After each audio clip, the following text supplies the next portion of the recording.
विजय साहब अंदर से कमरे की कुंडी लगा रहे थे और मेरी जान निकलती जा रही थी। मैं मजबूरी में इस काम के लिए राजी हुई थी और अपने दुपट्टे को उतार कर इस कोठी के काम पर आई थी। पर अब मेरे सामने बार बार मौत का ख्याल आ रहा था। जैसे ही विजय साहब करीब आने लगे, मैं चिल्ला पड़ी और कहा, मैं ये नहीं कर सकती, मैं ऐसी लड़की नहीं हूँ, मेरा भगवान सब देख रहा है। ये सुनते ही वो भड़क गए और मेरे साथ खींचातानी करने लगे। मैंने रोते हुए भगवान का नाम लेना शुरू किया तो अचानक विजय साहब, मेरा बाप शुरू से ही बहुत रहम दिल था। यही वजह थी कि उसने कभी खुद के बारे में नहीं बल्कि अपने छोटे बहन भाइयों के बारे में ही हमेशा सोचा। मगर वो ये नहीं जानते थे कि यही भाई और उनकी पत्नी उसकी बेटी के साथ क्या सुलूक करेंगे। मैं 10 साल की थी जब मेरे पापा एक हादसे का शिकार होकर हमें अपने भाइयों के रहमो करम पर छोड़कर इस दुनिया से चल बसे। हम माँ बेटी के लिए तो ये पूरी दुनिया ही उजड़ गई थी। वो दिन एक कयामत था जो हम पर टूटा था। जिस दिन पापा इस दुनिया से अलविदा कह गए थे, उसी दिन से मेरे ददीहाल वालों के जुल्म हम पर शुरू हो गए। मेरे पापा के जाते ही उनका भयानक चेहरा हमारे सामने आ गया था। वो कारोबार जो मेरे पापा ने शुरू किया था, वो भी मेरे चाचा और ताऊ ने हड़प लिया। अब हम दोनों माँ बेटी उन लोगों के टुकड़ों पर पलने के लिए मजबूर थे। पापा के देहांत के बाद मेरे ननिहाल वालों ने माँ से साथ चलने के लिए कहा, तो माँ ने ये कहकर इनकार कर दिया कि इस घर से मेरे पति की बहुत सारी यादें जुड़ी हुई हैं, मैं इस घर को छोड़कर कहीं नहीं जाऊंगी। माँ की इस बात से मेरे दादी के घर वाले बहुत खुश हुए थे, क्योंकि उन्हें तो मुफ्त की नौकरानी जो मिल रही थी। सारा दिन माँ मेरी चाची और ताई की चाकरी में लगी रहती। वो उन दोनों को खुश रखने की हर मुमकिन कोशिश करती थी, लेकिन इसके बावजूद भी मेरी चाची और ताई माँ को 100 तरह की बातें सुना देती थीं। माँ के पास आंसू बहाने के सिवाय अब और कोई चारा नहीं था। मैं चाहकर भी माँ के दुखों को कम नहीं कर सकती थी। पापा को इस दुनिया से गए काफी दिन गुजर चुके थे। एक सुबह माँ ने मुझे स्कूल के लिए तैयार किया और मेरे ताऊ से बोली, भैया आप जब बच्चों को स्कूल छोड़ने जाएं तो रोशनी को भी छोड़ आइएगा। तभी मेरे ताऊ ने नफरत भरी निगाहों से मेरी तरफ देखते हुए कहा, रहने दो, बस बहुत पढ़ लिया जितना पढ़ना था, इसे घर में रखो, घर के कामकाज में हाथ बटाया करेगी। लड़कियों को घर के कामकाज अच्छे से सीखने चाहिए, क्योंकि वही उनके काम आते हैं। माँ बोली, लेकिन भाई साहब ये तो अभी बच्ची है, इसके तो पढ़ने लिखने के दिन हैं, कामकाज करने के लिए तो अभी पूरी जिंदगी पड़ी है।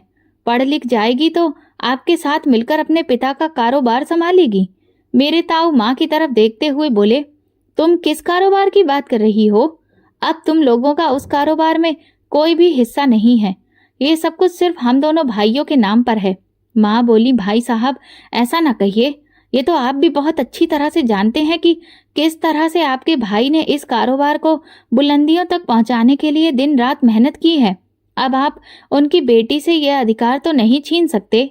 मेरे ताऊ ने हाथ के इशारे से माँ को चुप रहने का इशारा किया और अपने बच्चों को लेकर चले गए। मैं चुपचाप खड़ी होकर उन्हें देखती रह गई।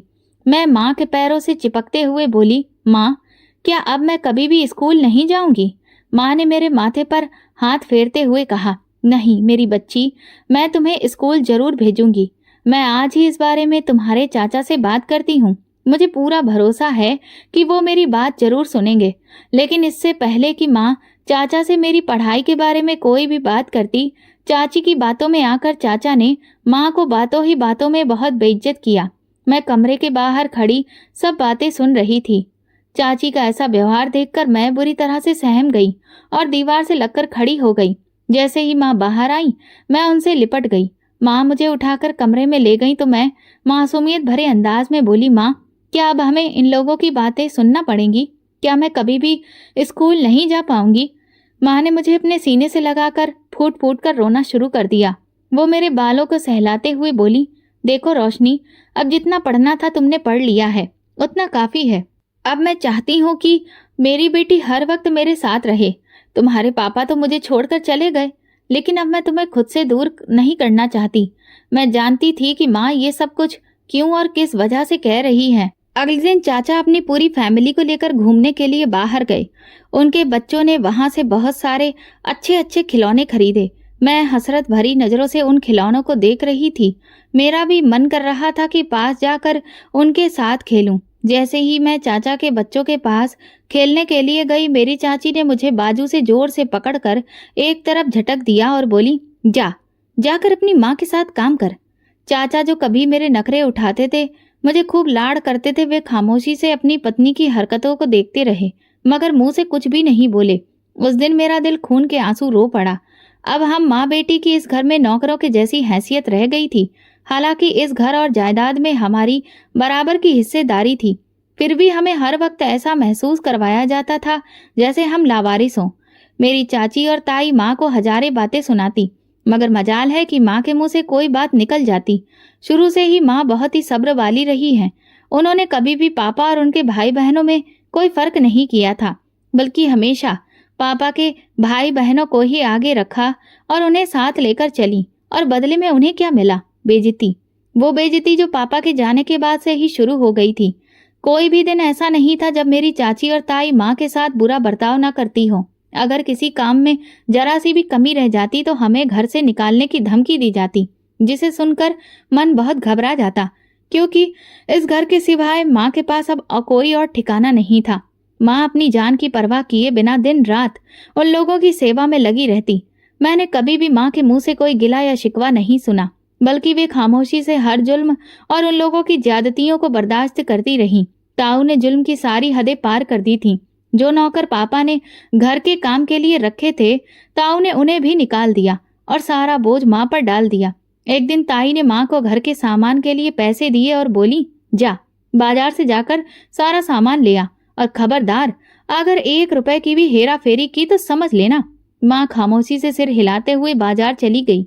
माँ के जाने के बाद मेरी चाची बार बार उन्हें आवाज दे रही थी, और इसीलिए मैं डरते डरते चाची के कमरे में गई। मुझे देखे बिना ही चाची बोली, जा, मेरे लिए चाय बनाकर ला, मेरे सर में बहुत तेज दर्द हो रहा है। मैं किचन में अक्सर माँ के साथ रही थी, मगर माँ ने मुझे कभी चूल्हे के पास नहीं जाने दिया था। मैंने जैसे तैसे चाय बनाई और चाची के पास लेकर गई। जैसे ही चाची ने चाय का एक घूंट लिया, उन्होंने गुस्से में चाय जमीन पर फेंक दी। मैं वहीं पास खड़ी थी और वो चाय मेरे पैरों पर गिर गई। मैं जलन से बुरी तरह से चिल्लाने लगी। चाची को मुझ पर जरा सा भी रहम नहीं आया।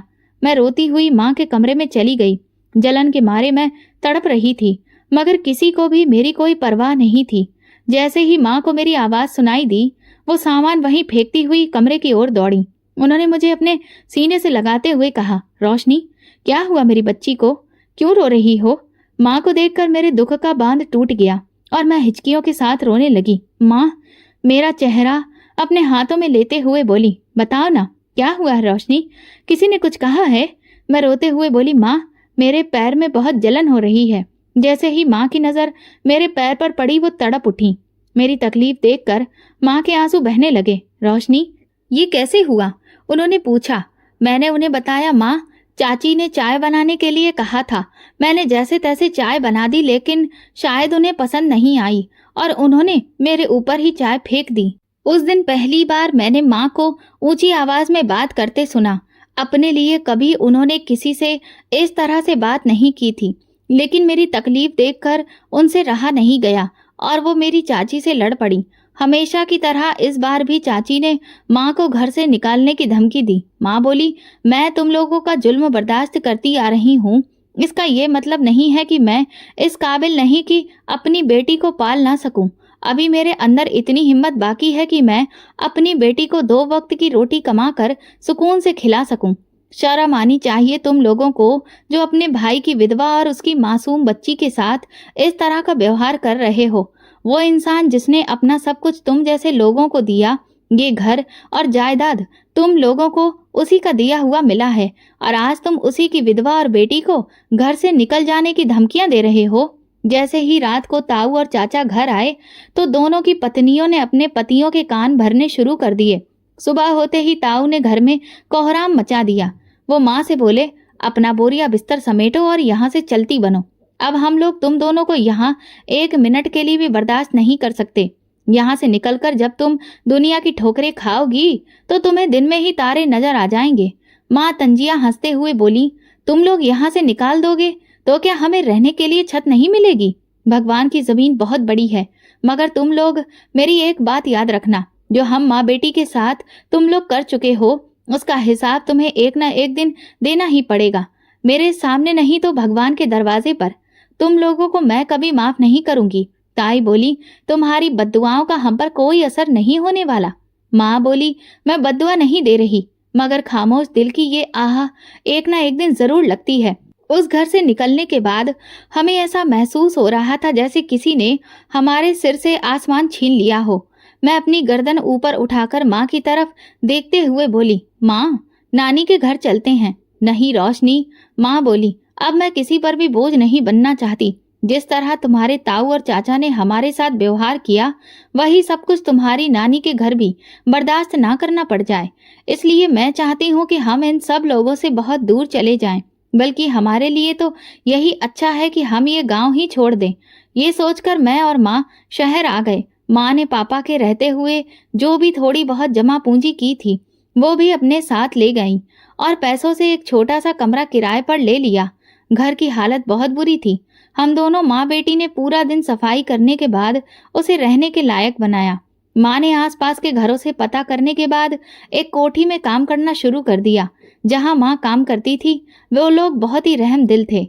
रात को जो खाना बच जाता वो माँ को दे दिया करते थे और इस तरह से हम दोनों माँ बेटी उसी खाने में दिन रात गुजारा करते थे।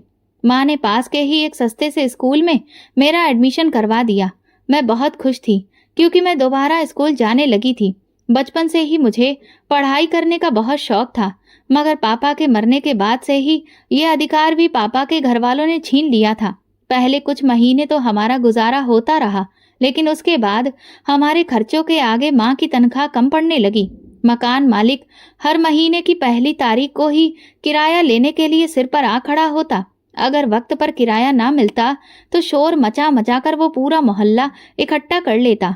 वो कहता, अगर किराया नहीं है तो इस घर में क्यों रह रही हो? मैं तो पहले ही तुम जैसी औरतों को ये मकान देने के लिए तैयार नहीं था। वो तो मुझे तुम पर तरस आ गया कि तुम अपनी जवान बच्ची को लेकर कहाँ जाओगी, लेकिन तुम मेरी भलाई का ये सिला दे रही हो।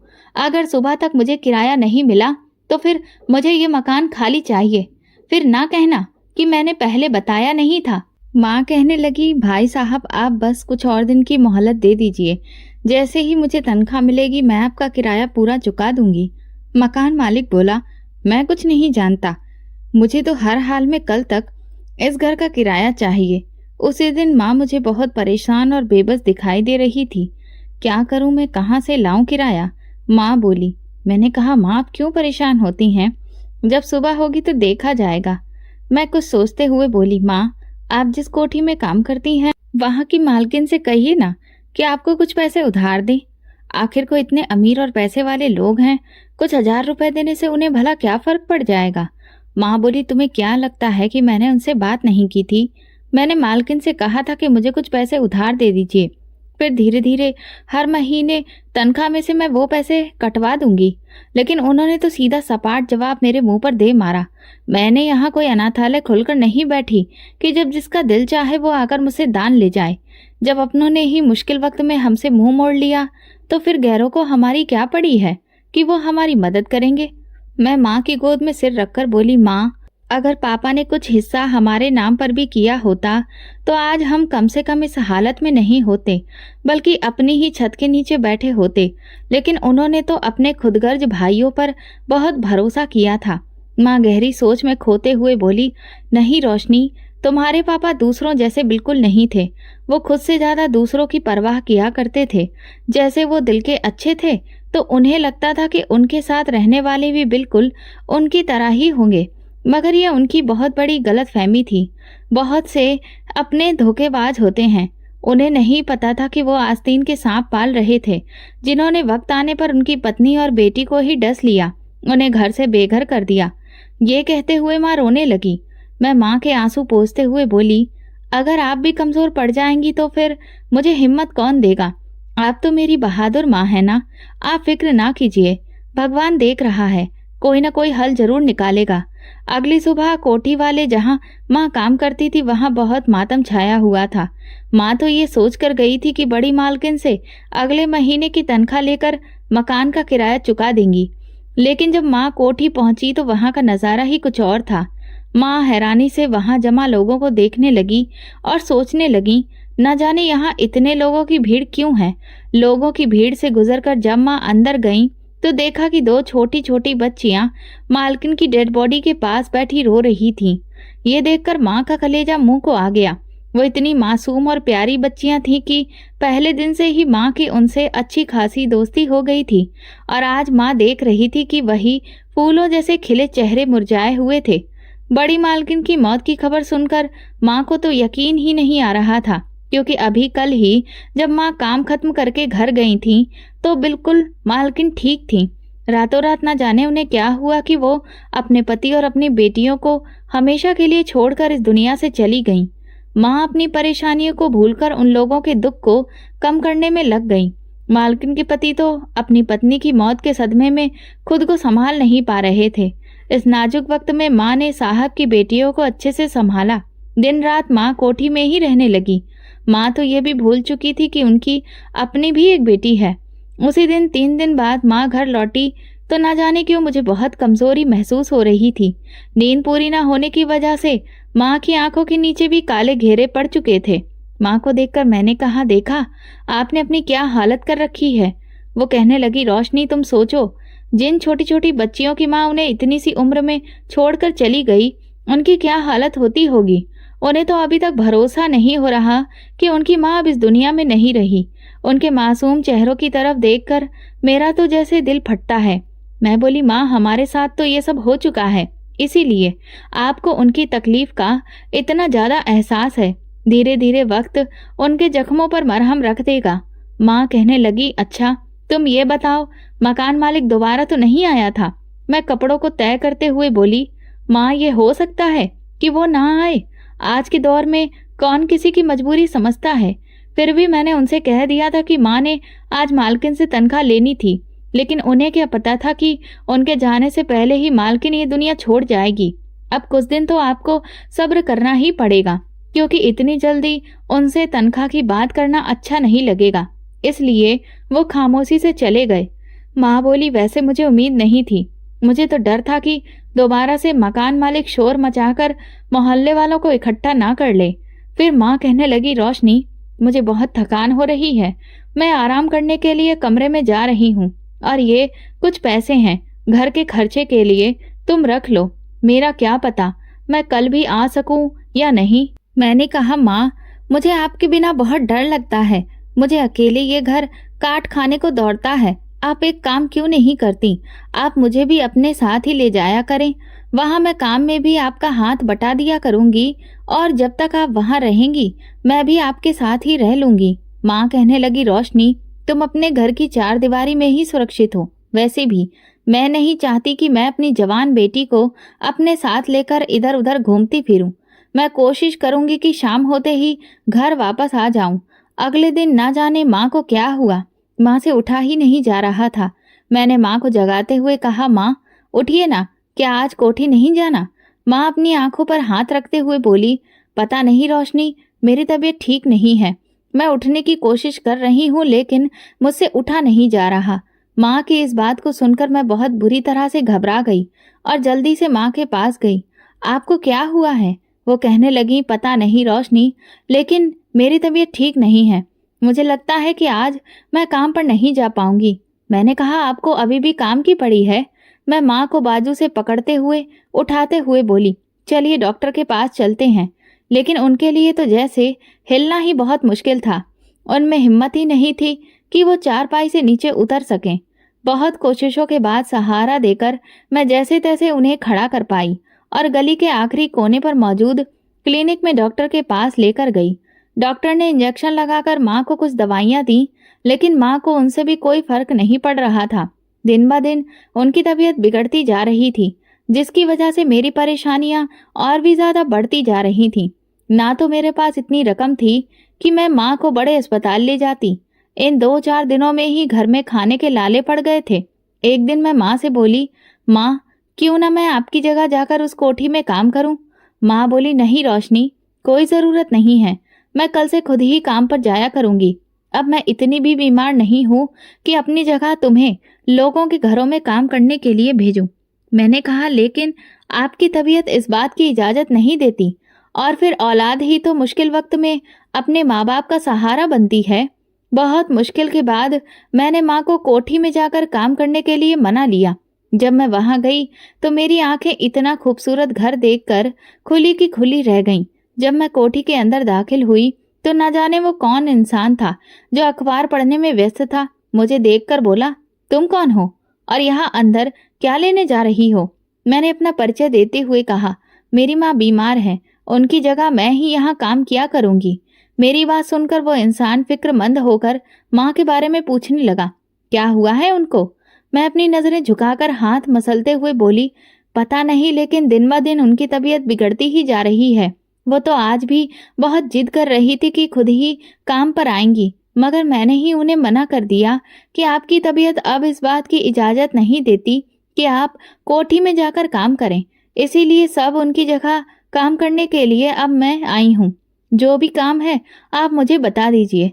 मैं आपको भरोसा दिलाती हूँ कि मैं कभी भी कोई शिकायत का मौका नहीं दूंगी। सारा काम बहुत अच्छे से करूंगी। साहब बोले, अच्छा, तुम अंदर किचन में जाओ और जो भी काम तुम्हें समझ में आए वो कर लो। अब इस घर में और कोई औरत है नहीं और मुझे घर के कामों के बारे में कुछ ज्यादा पता नहीं है। मैं जाने के लिए आगे बढ़ी तो साहब बोले, सुनो, तुम्हारा नाम क्या है? मैंने कहा, रोशनी। मुझे ऐसे किसी गैर मर्द के सामने अपना नाम बताना बहुत ही अजीब सा लग रहा था। साहब बोले, मेरे लिए चाय बनाकर लाओ। मैं जी कहती हुई किचन में चली गई। इस कदर खूबसूरत किचन मैंने अपनी जिंदगी में पहली बार देखा था। वहां हर चीज अपनी सही जगह पर रखी हुई थी। ये देखकर मैं इस कोठी में रहने वाले लोगों की किस्मत पर जलन सी महसूस करने लगी थी। मुझे कोठी में काम करते हुए काफी दिन हो चुके थे, मगर साहब ने तनख्वाह देने का नाम भी नहीं लिया। तो एक दिन मैंने खुद ही साहब से बात करने के बारे में सोचा। मैं बात करने के लिए उनके कमरे की तरफ गई और इससे पहले कि मैं दरवाजे पर दस्तक देती, मुझे अंदर से किसी के रोने की आवाज आने लगी। जब मैंने ध्यान से सुना तो वो आवाज विजय साहब की ही थी। लेकिन साहब क्यों रो रहे थे, इसकी वजह मैं जान न पाई। घर आकर जब मैंने ये बात माँ को बताई तो माँ कहने लगी, रोशनी, साहब अपनी पत्नी से बहुत प्यार करते थे। उनकी पत्नी ने उस घर को एक स्वर्ग की तरह सजा कर रखा हुआ था। क्या ये दुख साहब के लिए कम है कि उनकी छोटी छोटी बेटियां अपनी माँ के बिना कैसे रह रही होंगी? जिस तरह एक औरत पर भारी होता है, उसी तरह एक मर्द पर भी अपनी पत्नी से बिछड़ने के बाद टूट कर बिखर जाता है। एक माँ अपने बच्चों को माँ और बाप दोनों का बनाकर पाल सकती है, मगर जो एक मर्द है वो एक माँ की कमी को कभी पूरा नहीं कर सकता। मैं बोली, अच्छा, तो क्या माँ साहब अपनी पत्नी को याद करके रो रहे होंगे? माँ कहने लगी, पता नहीं रोशनी, ये तो भगवान ही जानता है, लेकिन लगता तो यही है। दिन ब दिन माँ की हालत बिगड़ रही थी और मेरे पास बिल्कुल भी पैसे नहीं थे कि मैं माँ को पास वाले क्लिनिक से ही दवाई लाकर देती। जब भी मैं माँ की तरफ देखती तो मुझे एक अजीब सी परेशानी घेर लेती थी। एक दिन सुबह काम पर जाते ही मैं सब साहब के कमरे में गई तो देखा कि साहब अपने सामने फाइलें फैलाए न जाने किस परेशानी में डूबे बैठे थे। मुझे समझ नहीं आ रहा था कि मैं कैसे बात करूं। मैंने हिम्मत करके कहा, साहब, मुझे माँ के इलाज के लिए कुछ पैसे चाहिए। साहब गुस्से में बोले, तुम्हें नजर नहीं आ रहा कि मैं इस वक्त काम में बिजी हूँ? तुम जैसे लोगों को तो हर वक्त बस पैसा ही चाहिए होता है। उन्होंने कुछ पैसे साइड में रख दिए और बोले, रख लो, जो भी कमी रह जाए बाद में बता देना। अभी फिलहाल मेरे पास टाइम नहीं है। अब जाओ यहाँ से, और अगली बार जब भी मेरे कमरे में आओ तो नॉक करके आना। मैंने कांपते हुए कहा, जी साहब। सारा दिन काम करने के बाद जब शाम को घर लौटी तो अभी घर में दाखिल ही हुई थी कि माँ के जोर जोर से खांसने की आवाज सुनाई दी। माँ बहुत बेचैन हो रही थी। उनकी यह हालत मुझसे अब देखी नहीं जा रही थी। उन्हें पानी का गिलास देते हुए मैंने कहा, आप चलिए, उठिए, मैं आपको अस्पताल लेकर चलती हूँ। वो कहने लगी, क्या पैसों का इंतजाम हो गया? मैंने कहा, हाँ, लेकिन अभी सिर्फ कुछ ही पैसे मिले हैं। वो बोली, आज फिर से मकान मालिक आया था। मैंने उसे बोल दिया है कि शाम तक तुम्हारा किराया मिल जाएगा, तो ये पैसे तुम उसे दे देना। मैंने कहा, लेकिन माँ, आपकी दवाई? वो बोली, तू मेरी फिक्र मत कर, मुझे कुछ नहीं होगा। वैसे भी मेरी दवाई से ज्यादा जरूरी है इस घर का किराया। मकान मालिक ने धमकी दी है कि अगर आज किराया नहीं मिला तो वो ये घर खाली करवा लेगा। ये सुनकर मैं खामोश हो गई। मैं और कर भी क्या सकती थी। रात को जब मैं अपने बिस्तर पर लेटी तो सोचने लगी कि ऐसा क्या करूं जिससे घर का खर्चा और माँ का इलाज दोनों चल सकें, क्योंकि माँ को देखकर ऐसा लगता था कि उन्हें कोई मामूली बीमारी नहीं है, वो दिन ब दिन हड्डियों का ढांचा बनती जा रही थी। जब भी मैं माँ की तरफ देखती तो अंदर ही अंदर घुटने लगती थी। उनके लिए मैं कुछ भी नहीं कर पा रही थी। एक सुबह जब काम के लिए निकली तो पास के ही पार्क में कुछ बच्चे खेल रहे थे। मैं भी वहीं एक बेंच पर बैठ गई और उन्हें देखने लगी। कितनी बेफिक्री है उनकी जिंदगी में, और एक मैं हूँ जो इस उम्र में भी दूसरों के सख्त व्यवहार से सहम जाती हूँ। मैं अपनी ही परेशानियों में खोई हुई बैठी थी कि अचानक मेरे बराबर में एक औरत आकर बैठ गई। वो मेरे चेहरे को ध्यान से देखने लगी तो मैं थोड़ा हट कर बैठ गई। वो औरत बाकी लोगों से काफी अलग लग रही थी। उसकी नजरें लगातार मेरे चेहरे और शरीर को घूर रही थीं। मुझे उससे थोड़ा सा डर लगने लगा। मैंने कहा, कौन है आप? वो मेरी बात को नजरअंदाज करते हुए बोली, लगता है तुम किसी बड़ी मुश्किल में फंसी हो। मैं उसकी तरफ देखते हुए बोली, आपको कैसे पता? वो बोली, देखो लड़की, तुम मेरी बात छोड़ो। मुझे पता है कि तुम्हें इस वक्त पैसों की बहुत जरूरत है। मैं ठीक कह रही हूं ना? मैंने सिर हिलाते हुए हामी भरी। वो कहने लगी, अगर तुम चाहो तो मैं तुम्हें एक ऐसे काम पर लगा सकती हूँ जहाँ ढेर सारा पैसा है। तुम्हें मेहनत करने की भी ज्यादा जरूरत नहीं है, क्योंकि तुम खूबसूरत हो, इतनी कि कोई भी तुम्हारे लिए लाखों लुटा देगा। मुझे उसके इरादे कुछ ठीक नहीं लगे। फिर भी मैं बोली, मुझे क्या करना होगा? वो मेरे चेहरे पर आई बालों की लटों को पीछे करते हुए बोली, जब तुम मेरे साथ चलोगी ना तब तुम्हें सब पता चल जाएगा। फिर जाने के लिए उठी और पीछे मुड़कर बोली, अगर तुम ये काम करोगी तो तुम्हारी सारी मुश्किलें हल हो जाएंगी। मैं कल फिर यहाँ इसी जगह पर तुम्हारा इंतजार करूंगी। ये कहकर वो औरत चली गई। मेरे अंदर पैसा कमाने की एक लालसा सी पैदा हो गई। मैं सोचने लगी कि आखिर वो कौन सा काम है जिसमें इतने पैसे मिल सकते हैं। उस औरत की बातों ने मेरे अंदर तूफान खड़ा कर दिया था। मेरा काम पर जाने का बिल्कुल भी मन नहीं हो रहा था, लेकिन फिर भी मैं काम पर चली गई। काम के दौरान मेरा सारा ध्यान उसी औरत की बातों पर था। मेरे मन में लालच घर कर चुका था। पता ही नहीं चला कि कब साहब किचन के पास खड़े होकर मुझे देख रहे थे। उन्होंने 2-3 बार बुलाया, तब मैं ख्यालों की दुनिया से बाहर आई। इससे पहले कि वो कुछ और कहते, मैं बोली, साहब आप किसी नई नौकरानी का बंदोबस्त कर लीजिए। साहब हैरानी से मेरी तरफ देखने लगे। क्यों? क्या अब तुम काम पर नहीं आओगी? मैं नजरें झुकाकर बोली, नहीं साहब, अब मैं कल से नहीं आऊंगी। मुझे किसी दूसरी जगह पर काम मिल गया है, अब मैं वहीं जाऊंगी। पैसे भी जितनी तनख्वाह मुझे यहाँ मिलती है उससे तो सिर्फ घर का किराया ही मुश्किल से भर पाती हूँ, लेकिन जहाँ मुझे अब नौकरी मिली है वहां से बहुत सारा पैसा मिलेगा।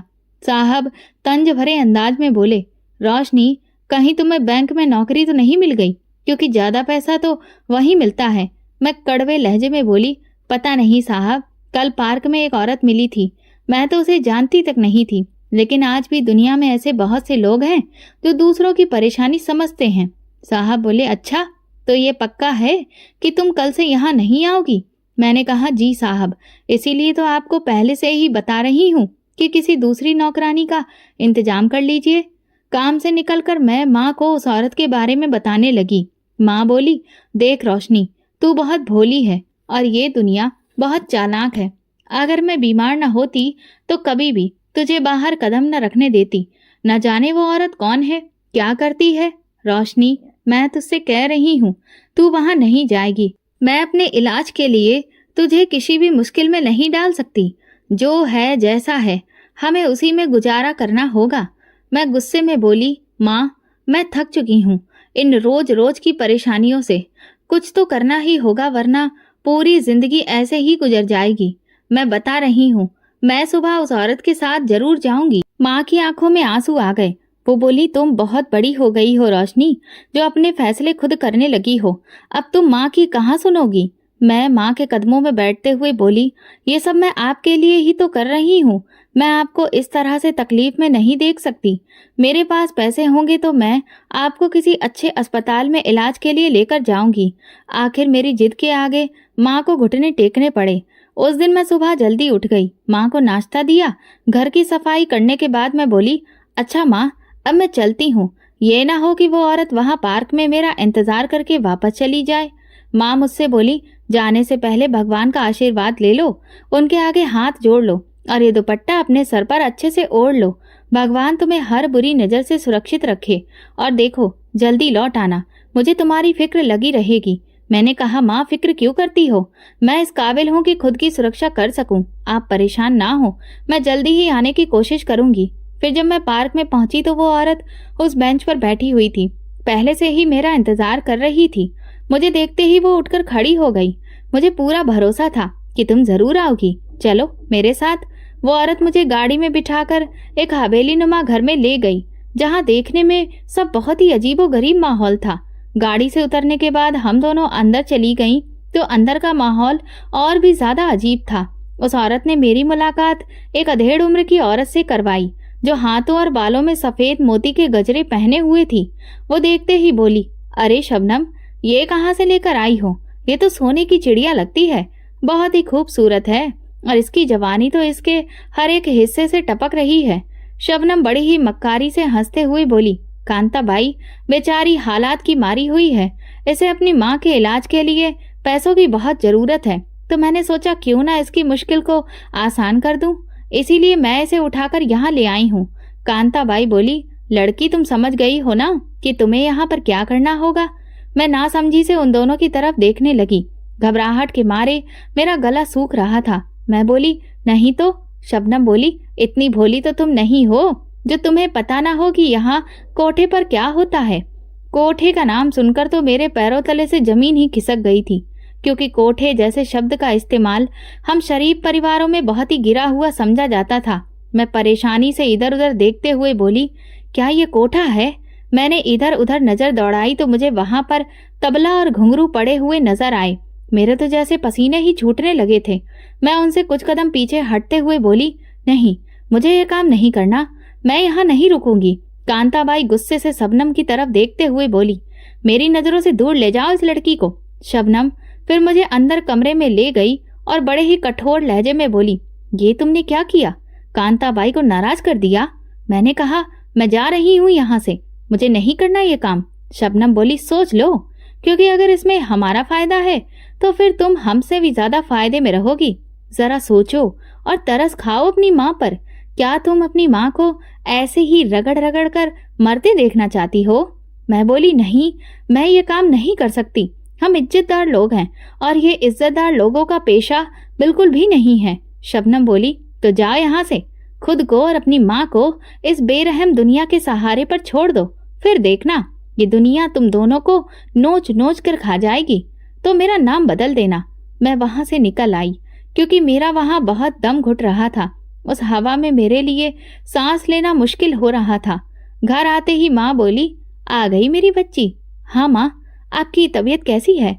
माँ बोली, तबीयत का क्या होना था, तुम्हारे सामने ठीक ठाक तो हूँ। माँ, मैं जानती हूँ आप ठीक नहीं हैं, ये सब आप मुझे तसल्ली देने के लिए कहती हैं। माँ मेरी बात को टालते हुए बोली, अच्छा तुम ये बताओ कि तुम्हारा काम कैसा रहा? क्या तुम्हें काम पसंद नहीं आया जो तुम इतनी जल्दी घर आ गई? मैं अपनी आंखों में आंसू छुपाते हुए बोली, माँ काम तो मुझे पसंद नहीं आया, मगर हाँ उसमें पैसे बहुत हैं। माँ हैरानी से मेरी तरफ देखते हुए बोली, अच्छा ऐसा कौन सा काम है? मैं बोली, माँ है कोई काम आप नहीं जानती, लेकिन मुझे वो काम नहीं करना। मैं सुबह से कोठी में ही काम करने जाऊंगी। माँ खांसते हुए बोली, मैं तो तुमसे पहले ही कह रही थी कि यूं इस तरह से इधर उधर भागने से अच्छा है कि जो है जैसा है चुपचाप वहीं पर लगी रहो। लेकिन अब तुम बड़ी हो गई हो, मेरी कहाँ सुनोगी? मैंने कहा, लेकिन माँ आपसे बड़ी थोड़ी ना हो गई हूँ। माँ बोली, अच्छा रोशनी, अब कुछ खाने के लिए ले आओ, सुबह से इसी तरह से भूखी बैठी हूँ। माँ आप यहीं बैठिए, मैं कुछ खाने को लेकर आती हूँ। मैं माँ को देती भी तो क्या, घर में खाने के लिए कुछ भी नहीं था। मैंने सारे बर्तन चेक किए, सिवाय एक पाव चावल के घर में नमक मिर्च तक नहीं था। मैंने वो चावल निकाला, उन्हें उबाल कर माँ को दिया और खुद भी वही चावल खाते हुए मेरी आंखों से आंसू निकल आए। माँ कहने लगी, रोशनी इस तरह से खाते हुए आंसू नहीं बहाते। दुनिया में कई लोग ऐसे भी हैं जिन्हें ये चावल भी नसीब नहीं होते हैं और वे बेचारे भूखे ही सो जाते हैं। माँ को लेटाने के बाद मैं भी अपने बिस्तर पर लेट गई अभी मैं लेटी ही थी कि तभी माँ को इतनी तेज खांसी आनी शुरू हो गई कि रुकने का नाम ही नहीं ले रही थी। मैं माँ की पीठ सहलाने लगी। खांसते खांसते उनका दम उखड़ने लगा। बहुत देर बाद जाकर कहीं उनकी आंख लगी। मैं अपने बिस्तर पर लेटी थी, लेकिन नींद मेरी आंखों से कोसों दूर थी। मैं बेचैनी से करवटें बदल रही थी। नहीं, मैं ये काम नहीं कर सकती। ये इज्जत को बेचने वाला काम है। मैं कैसे करूंगी? मैं मन ही मन खुद से सवाल कर रही थी। मैंने माँ से ये बात छुपाई थी। वहां से आकर मैं पक्का इरादा कर चुकी थी कि मैं हरगिज ये इज्जत बेचने वाला काम नहीं करूंगी। मगर जैसे ही रात को माँ की तबीयत ज्यादा बिगड़ती और घर में खाने के भी लाले पड़ते दिखाई दिए, तो फिर मैं ये काम करने के लिए तैयार हो गई। भले ही इससे मेरी इज्जत लुट जानी थी। मेरे पास इस काम को करने के बाद कुछ भी नहीं बचना था, मगर फिर भी अपनी माँ के इलाज के लिए मैं ये सब कुछ करने को तैयार थी, क्योंकि जितनी मुश्किलों और तकलीफों से भरी जिंदगी माँ ने अब तक देखी थी, अब मैं उन्हें और ज्यादा दुख में नहीं देख सकती थी। मैंने रात में ही पक्का इरादा कर लिया कि कल मैं कोठी पर जाऊंगी। अगले दिन मैं अपने पास जो कुछ भी पैसे बचे थे उनसे बाजार से माँ के खाने के लिए नाश्ता लेकर आई। माँ से झूठ बोलकर कहा कि मैं कोठी पर काम करने जा रही हूँ, क्योंकि अगर मेरे झूठ से माँ खुश थी तो ये झूठ बोलना मुझे कबूल था। आखिर ये सब मैं माँ के लिए ही तो कर रही थी। मैं पैदल चलते हुए सोच रही थी कि अगर माँ को ये सब पता चल गया तो ना जाने वो ये सब कुछ सह भी पाएंगी या नहीं। नहीं, मैं अपनी माँ को हरगिज भी कुछ भी पता नहीं चलने दूंगी कि मैंने अपनी इज्जत उनकी खातिर कुर्बान कर दी। मेरे अंदर सवाल उठ रहे थे, क्या मैं एक इज्जतदार घर की बेटी होकर ये सब कर पाऊंगी? ये नीच काम मेरे लिए किसी जंग को फतेह करने से कम नहीं था। जैसे ही मैंने कोठे पर कदम रखा, शबनम और कांताबाई मुझे देखकर खिल उठी। शबनम जीत के अंदाज में कांताबाई की तरफ देखते हुए बोली, कांताबाई, मैंने आपसे कहा था ना, ये लड़की जरूर आएगी। पैसा चीज ही ऐसी है जो बड़े बड़े इज्जत वालों को यहाँ तक आने पर मजबूर कर देती है। कांताबाई ने दोनों हाथों से ताली बजाई तो कुछ लड़कियां इस वक्त उनके कमरे में हाजिर हो गईं। कांताबाई बोली, जाओ इस लड़की को ले जाकर तैयार कर दो। आज हमारे कुछ खास मेहमान आ रहे हैं। अगर वो खुश हो गए तो समझो फिर तो हमारी किस्मत ही खुल जाएगी। मैं पत्थर बनी अपने होशो हवास से बेगानी बैठी थी। मुझे ये तक होश नहीं था कि उन लड़कियों ने मुझे कब तैयार कर दिया। जैसे ही मेरी नजर आईने पर गई तो मैं देखती ही रह गई, क्योंकि खुद को मैंने बहुत अरसे के बाद इस तरह से देखा था और देखते ही चली गई, क्योंकि मैं हर तरफ से बहुत खूबसूरत लग रही थी। मुझे देखते ही शबनम बोली, जितनी तुम खूबसूरत लग रही हो तुम्हें देखने वाला पहली नजर में ही तुम पर दिल हार बैठेगा। कांताबाई बोली, जाओ इसे कमरे में छोड़ आओ। आज के खास मेहमान बस आते ही होंगे। मैं कमरे में अकेली पीली पड़ी रंगत के साथ बार बार दरवाजे की तरफ देख रही थी। कुछ देर बाद दरवाजा खुला तो मेरे दिल की धड़कन बहुत तेज होने लगी। मैं नजर झुकाए बैठी थी। मुझे नहीं पता था कि वो इंसान कौन था, लेकिन वो जैसे ही अंदर आया उसने अंदर से कमरे की कुंडी लगा दी। मुझे अपनी जान निकलती हुई महसूस हो रही थी। मैं मजबूरी में इस काम को करने के लिए राजी हुई थी और इस काम को करने की वजह से मैंने अपना दुपट्टा उतार दिया था। अब मेरे सामने बार बार मौत का ख्याल आ रहा था। जैसे ही वो इंसान मेरे पास आने लगा तो मैं चीखने चिल्लाने लगी, मैं ये नहीं कर सकती, मेरा भगवान देख रहा है, मैं इज्जतदार लड़की हूँ। ये सुनते ही वो इंसान भड़क गया और मेरे साथ जबरदस्ती करने लगा। मैं रोते हुए राम का नाम लेने लगी तो अचानक वो आदमी एकदम से पीछे हट गया। वो बोला, मैं जानता था कि तुम ये सब अपनी मजबूरी के कारण ही कर रही हो, ना कि अपनी मर्जी से। मुझे तुरंत ही वो आवाज जानी पहचानी सी लगी और जैसे ही मैंने नजर उठाकर देखा तो वो कोठी वाले विजय साहब थे, जिन्हें देखकर शर्म के मारे मैं जमीन में गड़ी जा रही थी। मैं अपनी सफाई देने लगी। साहब, मैंने ये सब जानबूझकर नहीं किया। घर में बीमार माँ पड़ी है और खाने के लिए भी कुछ नहीं है। हालात से परेशान होकर मैंने ये घटिया कदम उठाया था और इसीलिए मैं यहाँ आई थी, मगर मेरा जमीर मुझे झिंझोड़ रहा था कि ये सब गलत है। विजय साहब बोले, मैं जानता हूँ, इसीलिए जब तुमने मुझे काम के लिए मना किया था उसी दिन मैं समझ गया था कि तुम बहुत मासूम हो। मुझे डर था कि कहीं तुम किसी की बातों में आकर कोई ऐसा वैसा काम ना कर बैठो जिससे तुम्हारी माँ जीते जी मर जाए। इसी वजह से मैंने तुम्हारा पीछा किया और यहाँ तक आ पहुंचा। मगर अब तुम फिक्र मत करो, मैं तुम्हें इस नर्क से निकालने ही आया हूँ। विजय साहब मेरा हाथ पकड़ते हुए बोले, चलो मेरे साथ चलो। हम दोनों को देखकर कांताबाई बोली, हुजूर, इतनी जल्दी इस लड़की से दिल भर गया कि उसे कमरे से बाहर ले आए। विजय साहब बोले, इस लड़की की क्या कीमत है? कांताबाई हैरानी से बोली, हुजूर, ये सोने की चिड़िया है, इसे खरीदना आपके बस की बात नहीं है। विजय साहब बोले, तुम कीमत बताओ, मैं हर कीमत देने को तैयार हूँ। विजय साहब ने मुंह मांगी रकम देकर मुझे अपने साथ ले लिया और बोले, आज के बाद ऐसी गिरी हुई हरकत मत करना। मैं बोली, पर यह बात माँ को बिल्कुल भी पता ना चले, वरना वो ये सदमा कभी नहीं झेल पाएंगी कि उनकी बेटी अपनी इज्जत बेचने निकली थी। विजय साहब बोले, नहीं बताऊंगा, मगर इसकी क्या गारंटी है कि तुम दोबारा किसी की बातों में आकर ऐसा कुछ नहीं करोगी? मैं अपने आंसू छुपाते हुए बोली, तो आप ही बताइए, मैं कहाँ जाती, किससे कहती माँ के इलाज के लिए? आपने जो कुछ 1000 रुपए दिए थे उससे तो घर का किराया ही पूरा हुआ। विजय साहब बोले, अब तुम्हें चिंता करने की जरूरत नहीं है, चलो मैं तुम्हें घर छोड़ देता हूँ, साथ में तुम्हारी माँ से भी मिल लूंगा। वैसे भी मुझे उनसे एक जरूरी बात करनी है। माँ और विजय साहब कमरे में बैठकर बातें कर रहे थे और मैं उनके लिए चाय बना रही थी। जब मैं चाय लेकर आई तो देखा विजय साहब जा चुके थे। माँ ने मुझसे कहा, चाय उधर रखो और इधर मेरे पास आओ। माँ मेरे माथे पर हाथ फेरते हुए बोली, मेरी बेटी बहुत ही किस्मत वाली है जो इतने अच्छे और बड़े घर में जाएगी। मैं हैरान होकर बोली, माँ आप कैसी बातें कर रही हैं, इसका क्या मतलब? माँ बोली, वो साहब आए थे ना, वो तुम्हारा हाथ मांग कर गए हैं। मैंने भी हाँ कहने में जरा भी देर नहीं की। उन्होंने कहा है कि वो कल सुबह पंडित जी और कुछ रिश्तेदारों के साथ आएंगे और शादी के बाद तुम्हें अपने साथ ले जाएंगे। मैं बोली, मगर माँ, उनकी तो 2 छोटी बेटियां भी हैं, क्या वो मुझे अपना पाएंगी? माँ कहने लगी, रोशनी, प्यार वो चीज है जो दुश्मन को भी अपना बना देता है, और वो तो फिर भी मासूम बच्चियां हैं। अगर तुम उन्हें दिल से माँ जैसा प्यार दोगी तो वो भी तुम्हें अपनी माँ समझकर खूब प्यार करेंगी, जैसा तय हुआ था। अगले दिन विजय साहब आए और शादी के बाद मुझे और माँ को अपने घर ले गए। उसी दिन माँ को अस्पताल में भर्ती करवाया गया, जहाँ से कुछ दिनों बाद वो ठीक होकर घर लौटी।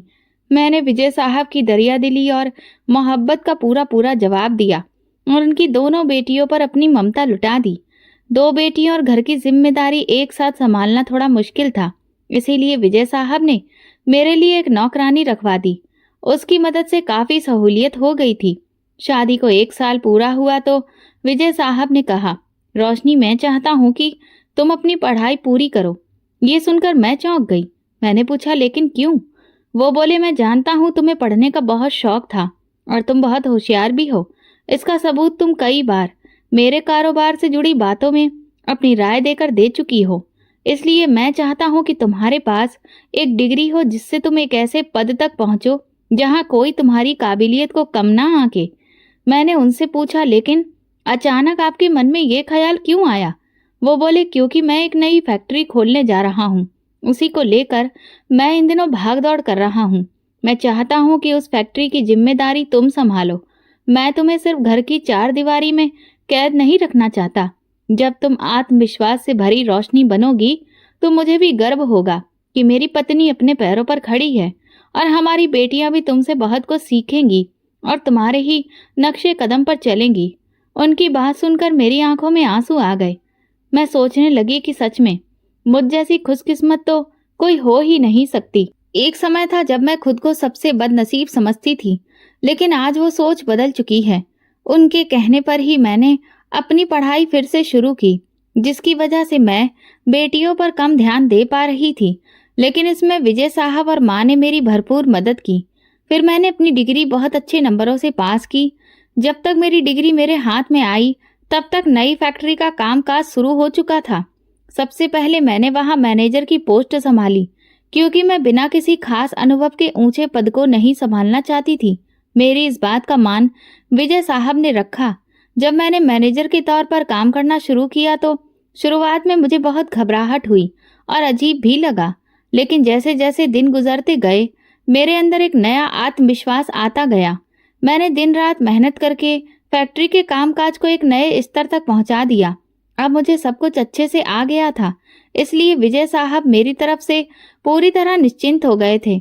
उन्होंने जो अपने दूसरे कारोबार फैला रखे थे अब वे उन पर ज्यादा ध्यान देने लगे थे और इस फैक्ट्री की बागडोर पूरी तरह से मेरे हाथ में थी। यहाँ पर नए कर्मचारियों की तैनाती से लेकर हर काम मेरे ही कंधों पर था। एक दिन जब मैं फैक्ट्री के कामकाज का निरीक्षण कर रही थी, तभी अचानक मेरी नज़र दो औरतों पर पड़ी। उन्हें देखकर मैं हैरान रह गई, क्योंकि वे मेरी चाची और ताई थीं। उनकी हालत बहुत ज़्यादा खराब लग रही थी। उन्हें देखकर मैं खुद को रोक नहीं पाई और तुरंत उनके पास पहुंच गई। मैंने रिसेप्शनिस्ट को बुलाकर पूछा कि ये यहाँ क्या कर रही हैं। उसने बताया कि ये मजदूर हैं जिनकी नई भर्ती हुई है। जब चाची और ताई ने मुझे देखा तो वे भी उतनी ही हैरान हो गईं जितनी मैं। वे तुरंत मेरे पास आकर कहने लगी, रोशनी, तुम यहाँ नौकरी करती हो? इससे पहले कि मैं कुछ कहती, रिसेप्शनिस्ट बोल पड़ी, ये इस फैक्ट्री की मालकिन है, तमीज से बात करो और मैडम कहकर बुलाओ। ये सुनते ही उनकी आंखें फटी की फटी रह गईं। उन्हें रिसेप्शनिस्ट की बात पर विश्वास ही नहीं हो रहा था, लेकिन आखिरकार उन्हें मानना पड़ा। मेरी बदली हुई हैसियत को देखकर उन्होंने भी तुरंत अपना रंग बदल लिया और मेरे आगे हाथ जोड़कर कहने लगी कि मैं उनकी कुछ मदद कर दूं। मैंने उनसे पूछा, आप आज इस हालत में कैसे? वे रोते हुए बताने लगी, तुम लोगों को घर से निकाल देने के कुछ महीनों बाद गोदाम में आग लग गई थी और उस आग ने सब कुछ बर्बाद कर दिया। यहाँ तक कि वो आग तुम्हारे चाचा और ताऊ को भी खा गई। उन लोगों की मौत के बाद हमारी हालत बहुत खराब हो गई, क्योंकि अब घर में कोई भी कमाने वाला नहीं था। धीरे धीरे हमने खर्चों को चलाने के लिए जो थोड़ी बहुत जमीन और पैसे थे उनका इस्तेमाल शुरू किया, लेकिन 1 साल बाद हमारे पास सब कुछ खत्म हो चुका था और हम सड़क पर आ गए। हमारी हालत भिखारियों से भी ज्यादा बदतर हो गई। जब हमारे पास पैसा नहीं रहा तो सभी रिश्तेदारों ने हमसे मुंह मोड़ लिया और हमें पहचानने से ही इनकार कर दिया। जो सुलूक हमने तुम्हारे साथ किया था वही हमें भी भुगतना पड़ा। तब से हम इसी तरह छोटी मोटी मजदूरी करके ही अपना और अपने बच्चों का पेट पाल रहे हैं। मेरी चाची बोली, लेकिन तुम इतनी बड़ी फैक्ट्री की मालकिन कैसे बनी? तुम्हारे पास तो कुछ भी नहीं था। मैंने उन्हें अपनी कहानी बताई तो वे हैरान रह गईं। फिर वे मुझसे मदद मांगने लगीं। मैंने उनसे कहा, मैं आपकी कितनी भी मदद कर दूं, लेकिन आपके घर का चूल्हा तभी जलेगा जब आप खुद से मेहनत करेंगी। भगवान ने जो फैसला किया है आप उस पर कायम रहिए और अपनी मेहनत से अपने और अपने बच्चों का पेट पालिए। उन्हें 2 टूक जवाब देने के बाद मैं घर लौट आई। हालांकि अगर मैं चाहती तो उनकी मदद कर सकती थी, लेकिन उन्होंने जो सुलूक मेरी माँ के साथ किया था उसे मैं कभी नहीं भूल सकती। एक बार को खुद पर हुए जुल्मों को मैं भूल सकती थी, लेकिन मेरी माँ के साथ किया गया हर जुल्म मैं मरते दम तक नहीं भूलूंगी। इसीलिए मैंने अपना दिल मजबूत रखते हुए उन्हें उनके हाल पर छोड़ दिया, क्योंकि मेरा मानना है कि जो जैसे कर्म करता है भगवान उसे वैसा ही फल देता है। और ये भी भगवान का ही फैसला था जो उन्होंने ऐसे लोगों को आसमान से उठाकर जमीन पर पटक दिया। उन्होंने हमारा हक छीना था, इसलिए उनके पास भी कुछ नहीं बचा जिस पर वे अपना अधिकार जमा सकें। किसी दूसरे का अधिकार छीन कर खाने वालों के साथ ऐसा ही होना चाहिए। मैंने माँ को उनके बारे में कुछ भी नहीं बताया, क्योंकि मैं नहीं चाहती थी कि फिर से वही पुरानी यादें उनके मन में ताजा हो जाएं और वे दुखी हों। कुछ समय के बाद मैंने मैनेजर की पोस्ट से हटकर फैक्ट्री की मालकिन के तौर पर कामकाज संभाल लिया था। आज मैं बहुत सफल तरीके से इस फैक्ट्री को चला रही हूँ और मेरी सफलता से मेरे पति और माँ दोनों बहुत खुश हैं। सच में विजय साहब के मेरी जिंदगी में आने के बाद जहाँ पहले मुझे जिंदगी बेरंग और एक भीख जैसी लगती थी, अब वो रंगों से भरपूर हो गई है और यही रंग अब उनके पूरे घर में बिखर चुके हैं। इन रंगों को फैलाने के बदले में विजय साहब और उनकी बेटियों ने मुझे बहुत प्यार दिया, इतना कि आज मैं अपनी जिंदगी बहुत खूबसूरत तरीके से गुजार रही हूँ, जिसमें मेरी दोनों बेटियां और विजय साहब का साथ है। और मैं ये साथ पाकर खुद को दुनिया की सबसे खुशकिस्मत औरत मानती हूँ। तो दोस्तों, अगर आपको हमारी कहानी पसंद आई हो तो कमेंट करके ज़रूर बताएं। वीडियो को लाइक करें और ज़्यादा से ज़्यादा शेयर करें। अगर आप चैनल पर नए हैं तो सब्सक्राइब जरूर करें और नोटिफिकेशन बेल दबाएं ताकि अगली अपडेट सबसे पहले आपको मिले। धन्यवाद।